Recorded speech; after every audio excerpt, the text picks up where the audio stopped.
Monkey pox, इससे बचाव के क्या तरीके हैं और ये मंकी पॉक्स क्या चीज़ है, जरा हमारे खुल के बताएं। सबसे पहले तो नमस्कार, मैं CMO महाराजगंज डॉक्टर नीना वर्मा हूँ।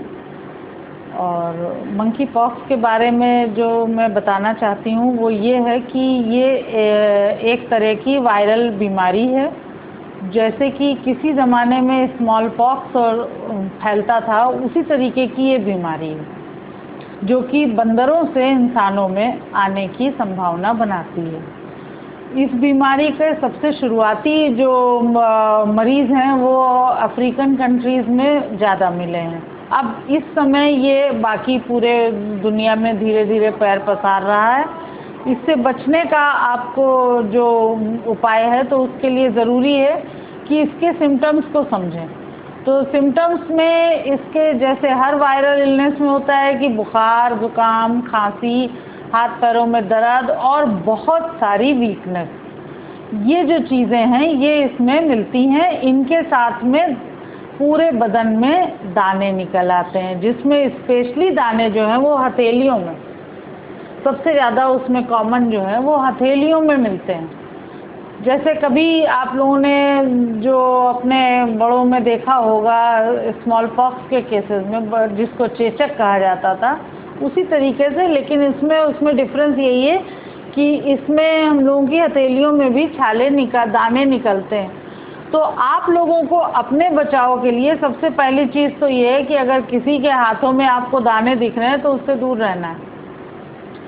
बाहर से आए हुए लोगों की इसमें जो अभी तक यहाँ की हिस्ट्री मिल रही है, जो फॉरेन कंट्री से लौट के आए हुए लोग हैं उनके थ्रू इसके आने की संभावना बढ़ जाती है।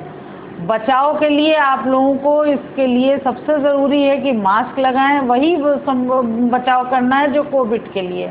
मास्क लगाइए, हाथों को बार बार धोइए और 2 गज की दूरी से पे रहिए लोगों से। किसी से भी गले मिलने या हाथ मिलाने या इन चीज़ों से दूर रहिए। भारतीय प्रथा के हिसाब से जो नमस्कार की हम लोगों की हैबिट है उसी को फॉलो करिए, वो ज़्यादा अच्छा रहेगा।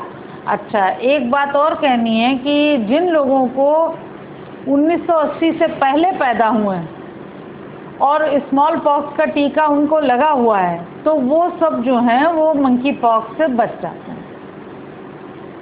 तो एक तरह से ये मान के चलिए कि 42 वर्ष से कम आयु के लोगों में इसके होने की संभावना ज़्यादा है। और यही वो एज ग्रुप है जो कि घर से बाहर काम करता है या जगह जगह निकलता है। तो उन लोगों को अपना पूरा ख्याल ठीक उसी प्रकार रखना है जैसे कि कोविड में रखना होता था। और जिन लोगों को चिकन पॉक्स का टीका लगा हुआ है, जो यंगर जनरेशन में जिन लोगों को लगा है, सब लोग तो लगवाते नहीं हैं, लेकिन किसी किसी को लगा होता है, ख़ास तौर से अमीर या बड़े घर के बच्चों को, तो वो लोग भी एक तरह से इससे प्रोटेक्टेड हैं। तो हमारी जो जनरल पॉपुलेशन है मतलब 42 साल से कम उम्र वाली मेन है, उन्हीं लोगों को सबसे ज़्यादा सावधानी की ज़रूरत है। मैं ये नहीं कहती कि और लोगों को नहीं ज़रूरत है, लेकिन इन लोगों को ज़्यादा है। तो इस बात का ख्याल रखिए और स्वस्थ रहिए, सुरक्षित रहिए। धन्यवाद।